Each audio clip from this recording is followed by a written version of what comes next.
Have you ever stopped to wonder how your phone knows the absolute fastest way to get your morning coffee, dodging traffic in real time? Or how emergency services can find your exact location, like instantly? Well, the answer is this single, incredibly powerful technology that's pretty much all around us. And today, we're going to pull back the curtain on it. It's called GIS. I mean, just think about that for a second. We ask our phones these super complex questions about the world around us every single day, and boom, we get these precise answers back in a flash. So what's the magic trick here? How does it all work? Well, it's not a bunch of different apps just kind of guessing. It's actually one single integrated system that connects every little piece of information you can imagine to a specific place on Earth. And that system, as you might have guessed, is GIS. Okay, so what is this thing really? The very first thing you need to get is that even though GIS makes incredible maps, it is so much more than just a map. Think of it as the entire engine that powers the map. The full name is Geographic Information System, or GIS for short. And really, you can think of it like a special framework that's built to take all kinds of data that's tied to a location. We're talking everything from a satellite image to your home address, and actually make sense of it all. Now, it's super easy to get GIS mixed up with other tech. For one, it's not GPS, although GIS uses GPS data all the time as an input. And unlike a paper map that's basically frozen in time the second it's printed, GIS is a living, breathing, dynamic tool for analysis. The map is really just the final output. So, what's actually under the hood of a GIS? To really get it, let's break down the 4 essential parts that make this whole engine run. First up, you've got the hardware, the actual computers and servers doing all the heavy lifting. Then you have the software, the brains of the operation. You absolutely need data, that's the fuel for the engine. And, maybe most importantly, you have people, the smart analysts who are asking the right questions to solve problems.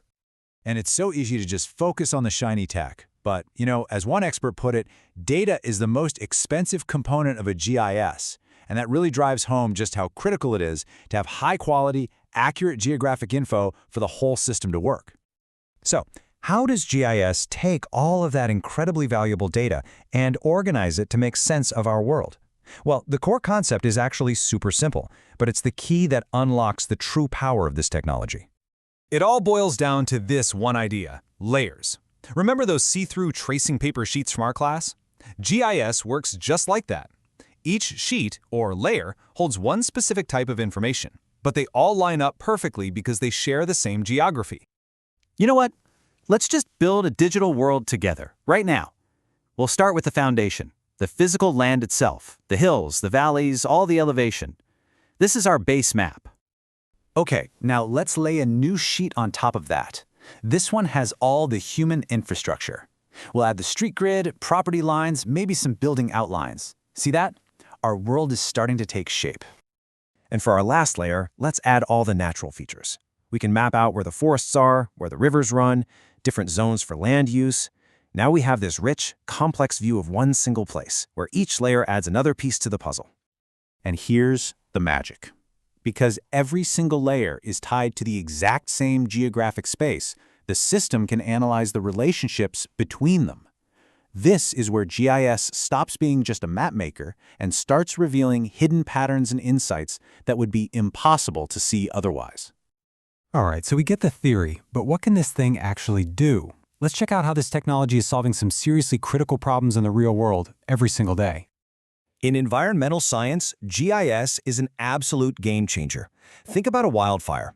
By layering data on wind patterns, dry forests, and the slope of the land, GIS can actually model where that fire is most likely to spread. This helps firefighters get ahead of it and literally save lives. Our cities basically run on GIS. When you call 911, it's a GIS that finds the closest ambulance and calculates the absolute fastest route, steering it around traffic and road closures. That ability to shave off critical minutes can be the difference between life and death.